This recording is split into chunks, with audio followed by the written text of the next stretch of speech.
స్మితా సబర్వాల్ చేసిన ట్వీట్ మీరు చూసే ఉంటారు, ఇవాళ పేపర్లో కూడా హైలైట్ అయింది.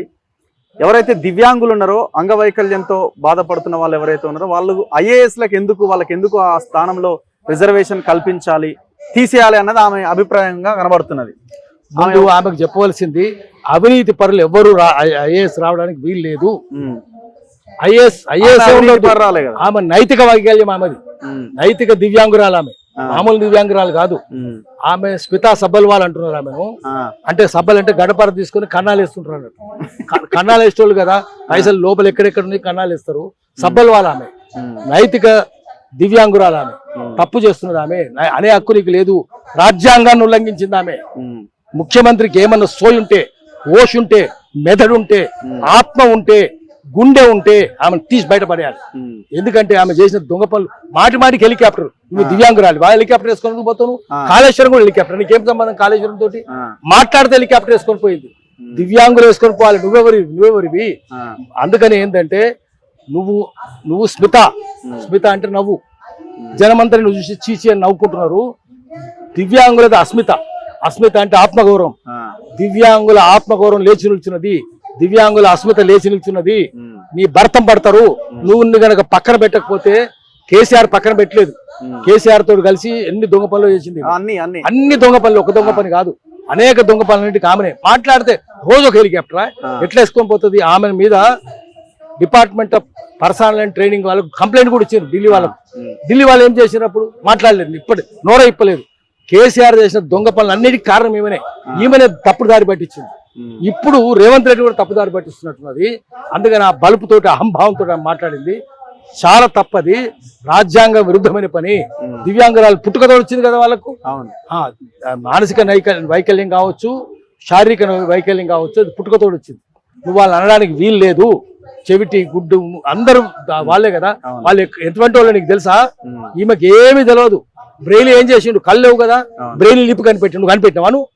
బ్రెయిలీ లిప్ కనిపెట్టిన కుంటాయన కదా, గుడ్డాయన కదా, బ్రెయిలీ లిప్ కూడా కనిపెట్టిండు కదా. అన్నా సలివన్ చూసి నేర్చుకో. అన్నా సలివన్ ఎవరు? ఆమె ఒక్కరొకరికి అందరికి చదువు కూడా నేర్పింది ఆమె. ఇయరింగ్ ఇంపైర్డ్ అయ్యింది కూడా. అట్లా నువ్వు చూసి నేర్చుకో. ఏం జ్ఞానం ఉంది? ఇలా జ్ఞానం ఉందా ఏమన్నా? ఏమి జ్ఞానం లేదు ఈమెకు. అందుకని వీళ్ళకు బలవంతంగా ఈమెను అంగవైకల్యం ఉన్న స్కూల్లో చేర్పించి వాళ్ళు ఎంత గొప్పలని చూపించాలి, చేయబట్టి తీసుకొని పోవాలి. లేకపోతే రేవంత్ రెడ్డి కూడా బుద్ధి చెప్తారు. మౌనంగా ఉంటే కేసీఆర్ కి బట్టిన కట్టే రేవంత్ రెడ్డికి పడుతుంది. ఇటువంటి నీకు ఏమన్నా లాలూచి ఉన్నదా రేవంత్ రెడ్డి? ఎందుకు మౌనంగా ఉన్నావు? అడుగుతారు. రాజ్యాంగ విరుద్ధమైన పని చేసింది, కేసేయాలి, ఆమెను ఇంటికి పంపించేయాలి. ఇప్పుడు ఆమె ఏమంటది అంటే గ్రౌండ్ లో తిరగలేరట, వీళ్ళట మొత్తం గ్రౌండ్ లోనే తిరుగుతున్నారట. వీళ్ళు గ్రౌండ్ లో తిరిగిరా? గ్రౌండ్ హెలికాప్టర్ వేసుకొని గ్రౌండ్ లో తిరిగినవా? సిగ్గు శరం ఉంది ఆ గ్రౌండ్ లో తిరిగే వాళ్ళకు. ఐఏఎస్ వాళ్ళు ఏముంటది? ఐఏఎస్ వాళ్ళు ఎంతో దొంగలు ఉంటారు అంటే గ్రౌండ్ లో తిరుగుతారు. ఐఏఎస్ వాళ్ళు మస్తు ఒకటి జోక్ కాదు, వేరే కొద్ది జోకులు ఉన్నాయి. వాళ్ళు they are English parroting jokers. చిలక పలుకులు కాన్వెంట్ స్కూల్ కూర్చొని చిలక లెక్క వింటారు, ఇంగ్లీష్ విని చిలక లెక్క మాట్లాడతారు. కాన్వెంట్ స్కూల్ బయట కుక్క ఇంగ్లీష్ మరుగుతుంది. కాన్వెంట్ స్కూల్ బయట చెత్త మేసే గాడిద ఇంగ్లీష్ నోటర్ పెడుతుంది. ఇంగ్లీష్ తెలివా? ఓడట ఐఏఎస్ ఆఫీసరు కలెక్టర్ అయినాక అడిగిపోయిందట. అడిగిపోతే పూలు ఎదురైందట. పూలు ఎదురై గర్జిస్తుందట. వీడు అన్నాడట, you cannot scare me by stare me by roaring. నువ్వు గర్జించిన భయపడతా అనుకుంటావా? నేను భయపడను. I don't believe you are a tiger. నేను భయపడను. I believe you are a tiger only when you produce a certificate from revenue officer. Revenue officer నుంచి ఆ పులి నేను సర్టిఫికేట్ తెచ్చుకోవాలంట.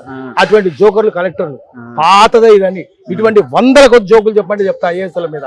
ఈ మీద కూడా జోకులు. కలెక్టర్లు కాలు మొక్కినప్పుడు, ముఖ్యమంత్రులు కాలు మొక్కినప్పుడు ఎటుపోయింది? ఆ వెంకటరామరెడ్డి లాంటి వాడు పోయి మొక్కింది కదా, కాలు మొక్కుతారా? ఐఏఎస్ వాళ్ళు పోయి కాలు మొక్కుతారా? ఒకరు కాదు, అందరు కలెక్టర్లు ఇంత దొంగలు. వాళ్ళు బద్మాష్ 420 లో, బేకూఫ్ 420 లో ఉంటారు. ఐఏఎస్ అంటేనే వాడు బద్మాష్ 420 అని ఉండాలి, లేదా బేకూఫ్ 420 అని ఉండాలి. ఐఏఎస్ ఆఫీసర్లకు మనం హెచ్చరిక చేస్తున్నాం.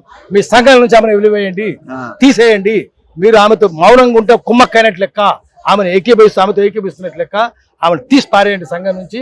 అప్పుడు మీరు తటస్థంగా ఉన్నట్లు లెక్క అవుతుంది. మీరు ఆమెను ఏకీభవించట్లేదని లెక్క అవుతుంది. లేకపోతే సంఘాన్ని కూడా, మొత్తం సంఘాన్ని నిందించాల్సిన దుస్థితి ఏర్పడుతుంది. Thank you very much Paasham Yadagiri sir. Thank you. ఇది పాశం యాదగిరి గారితో స్పెషల్ ఇంటర్వ్యూ. చూస్తూనే ఉండండి మన తొలి వెలుగు.